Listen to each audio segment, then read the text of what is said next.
Selamat siang anak-anak.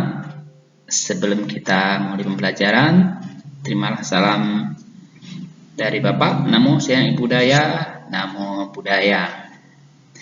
Pertemuan pada siang hari ini kita akan mempelajari mengenai meditasi pandangan terang.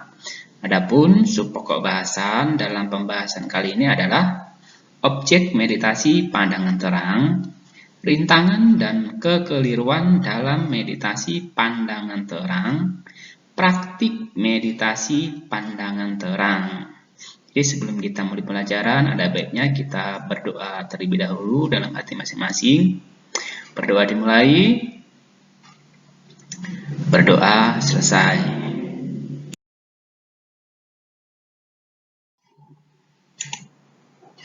Objek meditasi pandangan terang.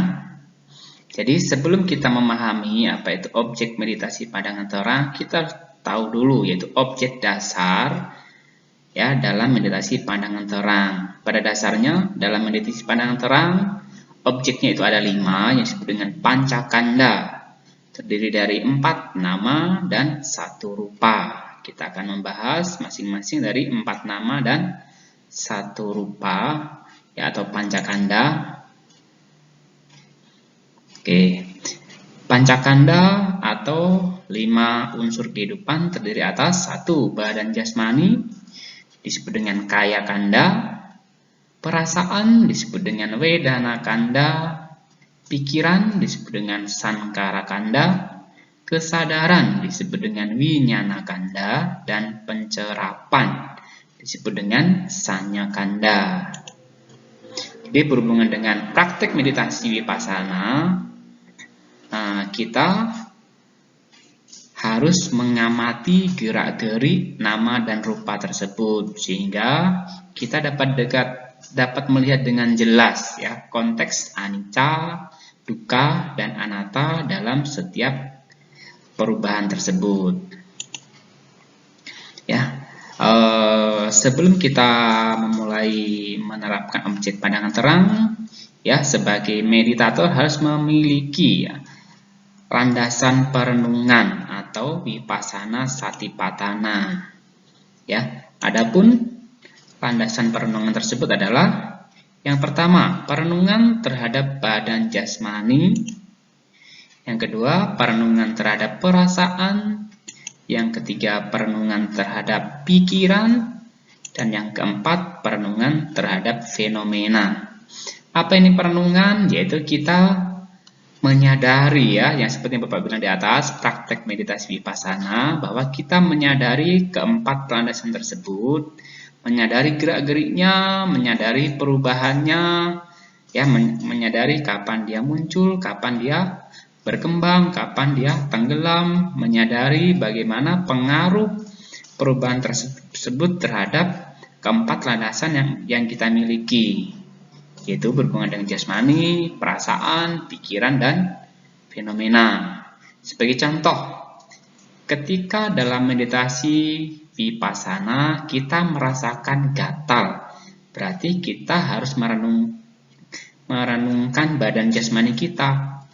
Tubuhku terasa gatal. Di situ kita perhatikan bagaimana gatalnya, pergerakan gatalnya, pengaruh gatal terhadap tubuh dan sebagainya.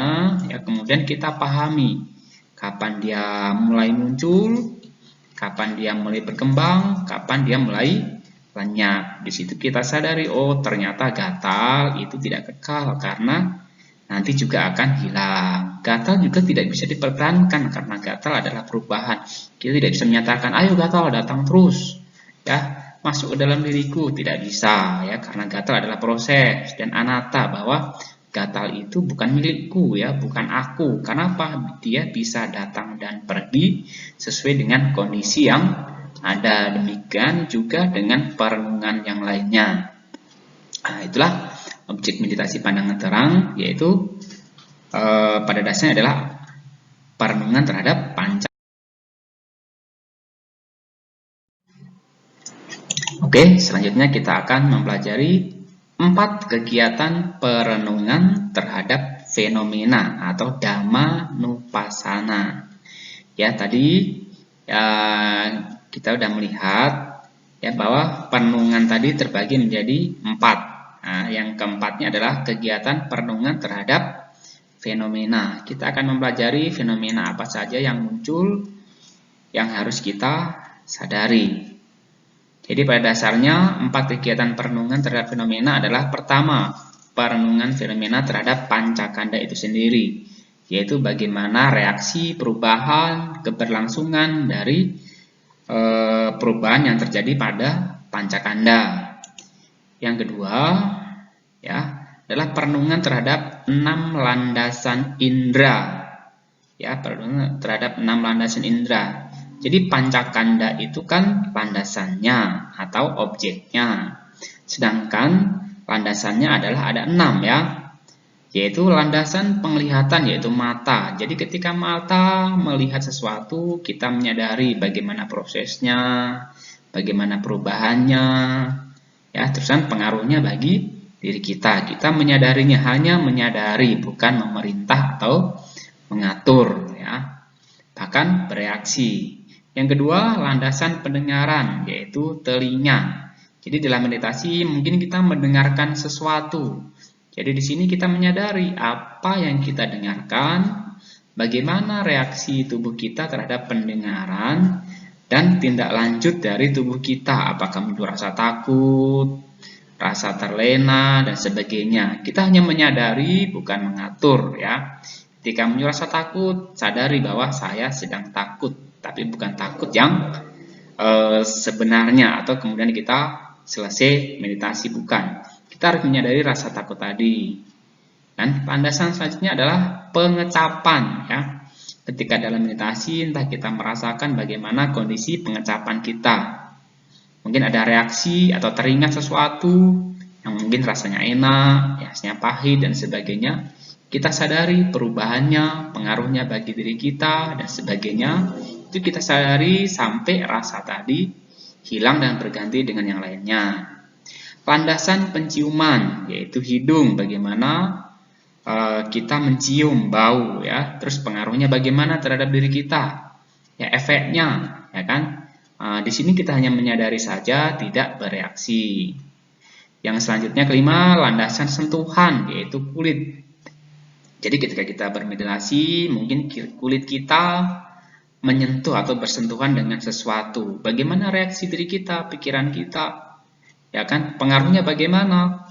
Kita sadari, tapi kita hanya menyadari, tidak bereaksi, ya, secara berlebihan. Ya, karena yang kita lihat adalah prosesnya, bagaimana dia muncul, berkembang, dan lenyap.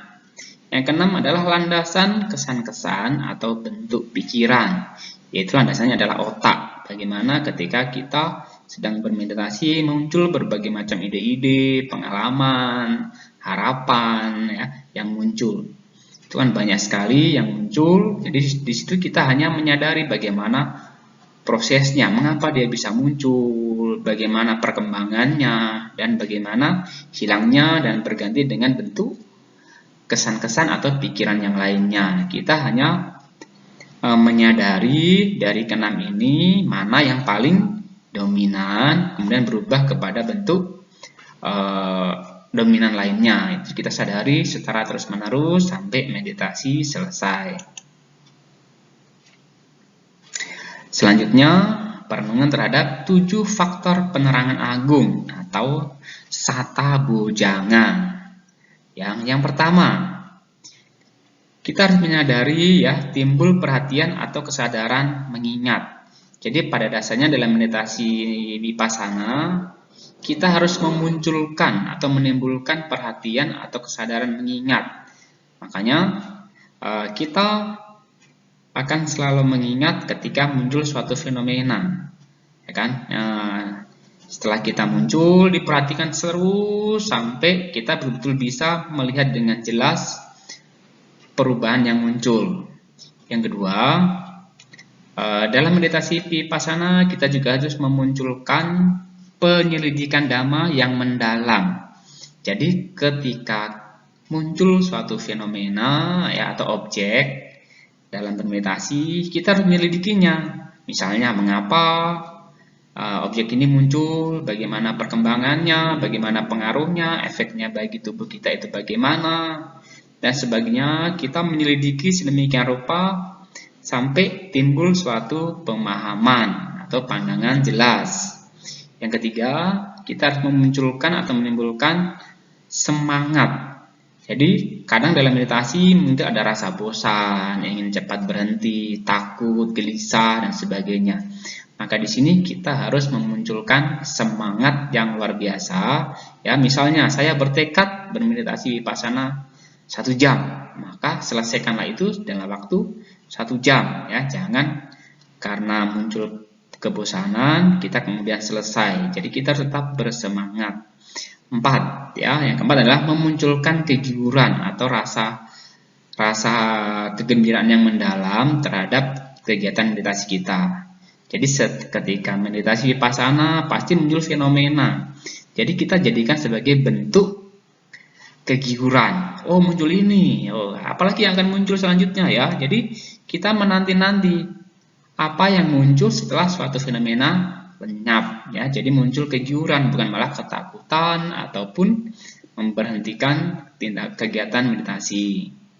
Timbulnya ketenangan. Jadi ketika kita muncul kegiuran ya dalam menyadari berbagai macam fenomena, lama-lama kita menyadari, oh seperti ini perubahannya, oh seperti itu, oh efeknya bagi tubuh seperti ini. Nanti lama-lama pikiran kita akan mengendor dengan sendirinya, yang tadinya pikiran kita bergelayutan seperti monyet yang tidak teratur, muncul pikiran berbagai macam pikiran ya silih berganti.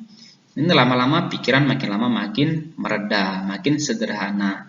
Lama-lama kita hanya berpikir yang paling penting dan itu bisa bertahan lama. Jadi kemudian muncullah namanya ketenangan, rasa tenang saat bermeditasi. Selanjutnya adalah timbulnya pemusatan pikiran. Jadi ketika kita tenang, lama-lama pikiran kita akan terpusat. Yang tadinya proses berpikirnya banyak sekali objek, dalam proses berpikir lama-lama tinggal sedikit. Lama-lama kita hanya fokus pada satu objek saja. Yang lain lama-lama akan menghilang dengan sendirinya, akan memudar. Yang ketujuh, timbulnya keseimbangan batin. Jadi ketika kita sudah memusatkan pikiran, ya pikiran sudah menjadi sederhana, maka kita menjadi sangat tenang, tidak terpengaruh dengan berbagai macam fenomena lainnya. Oke, itulah perenungan terhadap. Selanjutnya kita akan mempelajari mengenai rintangan batin dalam meditasi vipassana. Ada 10 rintangan batin dalam meditasi vipassana. Oke, yang pertama, ini adalah bagi mereka yang tidak lanjut ya. Kadang mereka tidak mengalaminya bagi pemula karena ini tidak lanjutnya. Tapi ada sebagian orang yang mengalami. Yang pertama, munculnya sinar-sinar yang gemerlapan. Ini bisa jadi hanya pantulan sinar yang ada di sekitar kita, entah itu sinar lampu, atau sinar matahari, atau cahaya tertentu. Atau ketika kita merasa kita sudah memejamkan mata, tapi ternyata kita hanya menyipitkan mata, sehingga ada sinar masuk ke dalam mata kita. Itu juga suatu rintangan, karena di situ kita merasa, oh ada gini ya, ada sinar seperti ini, kita anggap itu sesuatu yang luar biasa. Kedua, kegiuran, ya, piti yang merupakan perasaan yang nyaman dan nikmat. Ya, tadi kita memang ada memunculkan kegiuran dalam bermeditasi, tapi kita tidak boleh sampai ke situ terus ya. Kita menikmati berbagai macam fenomena yang ada, tidak seperti itu. Tapi ketika kita sudah menikmati itu, kita harus beralih kepada tujuan untuk memusatkan pikiran kita pada berbagai macam objek yang masuk ya. Kita jangan muncul kegiuran lagi, tapi netral. Oh, itu hanya suatu hal yang biasa. Selanjutnya, ketenangan batin. Ya, kita tidak boleh merasa bahwa oh saya sudah tenang, karena itu merupakan anomali pikiran yang merupakan gangguan. Karena kita seolah-olah sudah merasa tenang dan mencapai penerangan. Yaitu harus kita hentikan. Perasaan yang berbahagia. Jadi ketika meditasi muncul kebahagiaan yang luar biasa. Ini kan efek dari kegiuran atau piti. Jadi kita menganggap bahwa saya sudah sangat bahagia, saya sudah mencapai nibbana, itu adalah berlebihan. Yang kelima, keyakinan yang kuat atau sadar. Dalam meditasi kita harus memiliki keyakinan ya, tapi juga dilandasi oleh pandangan benar dan menyelidiki apakah benar apa yang saya rasakan, fenomena yang saya alami, atau apakah itu benar atau hanya halusinasi. Jadi adanya perenungan. Selanjutnya yang keenam, usaha yang terlalu giat.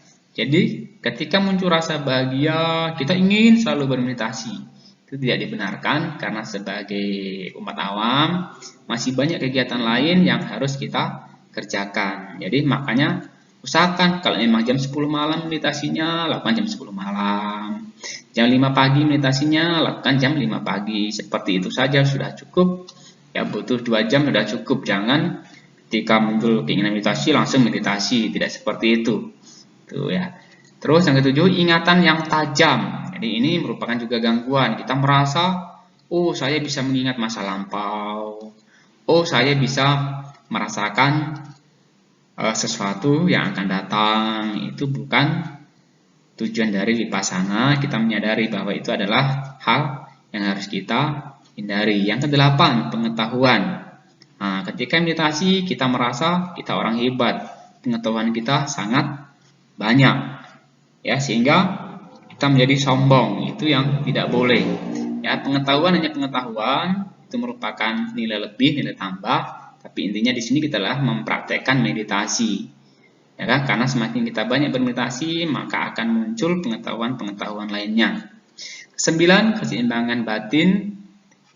Nah, ini sama seperti ketenangan batin, keseimbangan batin. Kita nampak seolah-olah oh sudah sangat tenang, pikiran kita tenang, pancakanda kita tenang, ya itu juga merupakan kadang ilusi yang mengganggu kegiatan meditasi. Kita harus menyadari bahwa itu merupakan suatu proses yang kadang timbul dan lenyap. Yang 10, perasaan puas terhadap objek-objek. Nah, di dalam meditasi vipassana, kita kan hanya menyadari objek yang muncul, berkembang, dan lenyap. Jadi kita jangan terfokus pada objek-objek itu saja. Kita hanya menyadari.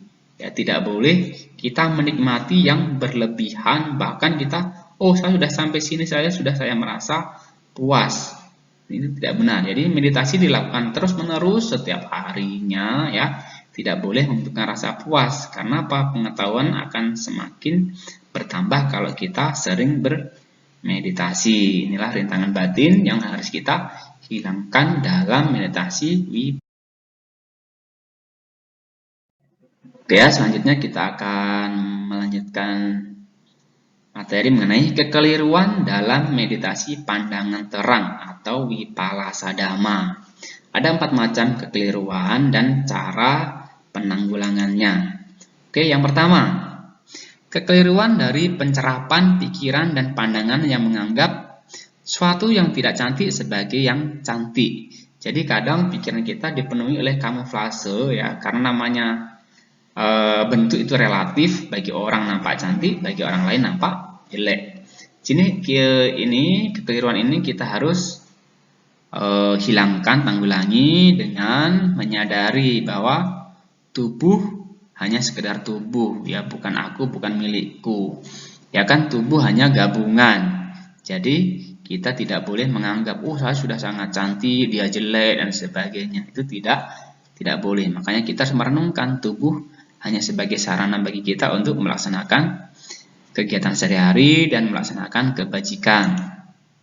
Selanjutnya, kekeliruan dari pencerapan pikiran dan pandangan yang menganggap sesuatu yang menderita sebagai yang bahagia. Nah, ini juga ya. Jadi suatu konteks nama, perasaan, pikiran, pencerapan, pandangan itu kan relatif juga. Jadi ada orang menganggap bahwa kondisi seperti ini membahagiakan, kondisi seperti itu membuat menderita. Kita harus menyadari bahwa perasaan hanya perasaan, itu bisa muncul dan hilang kapan saja tanpa kita sadari atau berproses sesuai dengan reaksi pikiran yang muncul. Jadi kita hanya menyadari ya, oh muncul perasaan seperti ini, muncul pikiran seperti ini, sadari saja. Nggak boleh kita melekat dengan objek yang sedang muncul. Yang selanjutnya ketiga, kekeliruan dari pencerapan pikiran dan pandangan yang menganggap sesuatu yang tidak kekal sebagai yang kekal. Nah, ini terjadi karena berbagai macam pandangan salah yang muncul. Misalnya kita muncul suatu pemikiran, oh setelah saya bermeditasi saya pasti bisa menjadi kekal misalnya. Oh dengan menjadi seperti ini saya akan menjadi orang yang luar biasa. Jadi ini seperti ini kekeliruan tadi harus kita hilangkan. Ya, tidak ada yang namanya kekal karena segala sesuatu merupakan gabungan dari suatu unsur. Ketika salah satu unsurnya tidak terpenuhi maka dia akan lenyap. Itu karena kita masih manusia biasa. Kita bukan Buddha yang sudah menyatu dengan alam. Bagaimana cara menanggulanginya? Yaitu perenungan terhadap pikiran. Ya, ketika muncul pikiran seperti ini, maka kita harus menyadari pikiran ini bukan milikku, bukan aku. Mereka berproses ketika suatu unsur terpenuhi. Nanti juga ketika unsur yang lain hilang, pikiran ini juga akan ikut hilang berganti dengan proses berpikir yang lain. Selanjutnya, kekeliruan dari pencerapan pikiran dan pandangan yang menganggap sesuatu yang tanpa aku sebagai aku. Nah, ini seperti misalnya tubuh ini. Oh, tubuh ini milikku. Aku harus menjaganya sedemikian rupa. Ketika orang menjelekkan tubuhku, aku harus memarahi mereka, ya kan? Atau ketika tubuhku jelek, aku harus berupaya sedemikian rupa agar tubuhku menjadi semakin bagus atau cantik. Bagaimana cara penanggulangannya? Maka kita harus melakukan perenungan terhadap fenomena. Jadi ketika muncul pikiran, oh tubuh saya jelek, saya harus membuatnya menjadi lebih cantik. Boleh menjadi lebih cantik, tapi jangan melekat. Memang tugas kita adalah membuat diri kita menjadi lebih baik, tapi jangan melekat secara berlebihan. Kalau memang waktunya tubuh kita udah mengalami perubahan, jangan dipaksakan, terimalah itu ya. Atau misalnya kita udah berusaha untuk membuat tubuh kita menjadi baik, ya. Ketika tidak sesuai harapan, jangan bersedih atau kecewa. Terima itu, nikmati, ya kan? Ya karena keburukan kalau kita nikmati ya itu bisa dianggap atau kita bisa membuatnya menjadi suatu keberuntungan. Nih, karena kalau kita lihat sesuatu yang buruk belum tentu buruk, karena yang buruk malah bisa menjadi sesuatu yang baik bagi kita. Nah, itulah kekeliruan yang muncul dalam meditasi pandangan terang dan cara penanggulangan.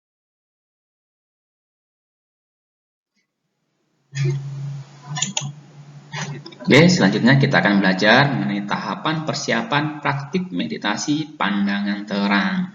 Jadi sebelum kita melakukan persiapan meditasi pandangan terang atau praktik meditasi pandangan terang, kita juga harus memahami dulu bahwa batin dan jasmani itu merupakan proses ya yang selalu dipengaruhi oleh ketidakkekalan, tidak memuaskan dan tanpa aku. Jadi sebelum kita memulai praktek meditasi pandangan terang, maka kita harus memenuhi 3 syarat yang harus dipatuhi.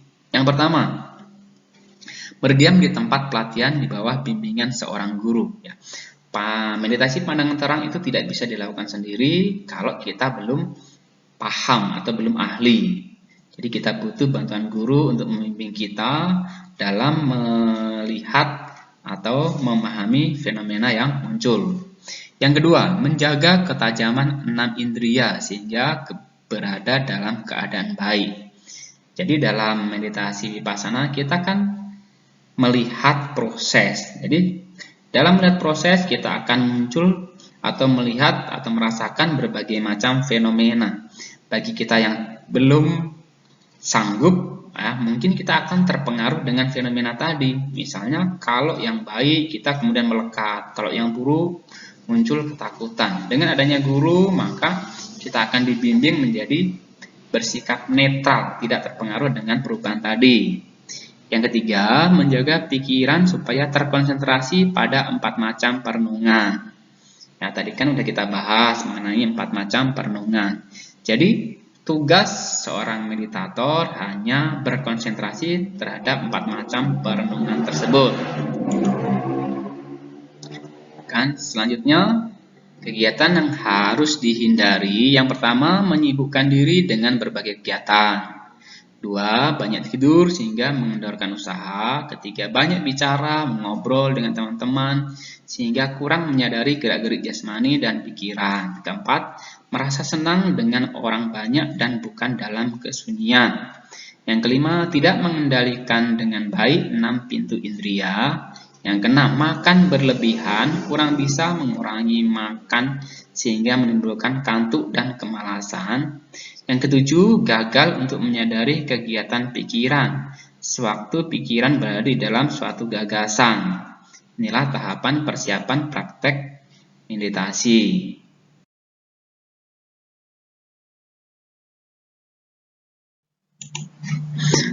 Demikianlah pembelajaran kita pada hari ini. Semoga memberikan manfaat dan kita semua bisa mempraktekkan meditasi dengan baik. Semoga pembelajaran ini memberikan manfaat positif bagi kita semua, membuat kita menjadi lebih bijaksana dalam pikiran, ucapan, dan tindakan. Semoga kita menjadi lebih bersemangat mengembangkan kebajikan dan mempraktekkan dharma. Semoga semua makhluk berbahagia. Ya, sekian dan terima kasih. Bapak tutup dengan salam. Namo Buddhaya. Namo Buddhaya.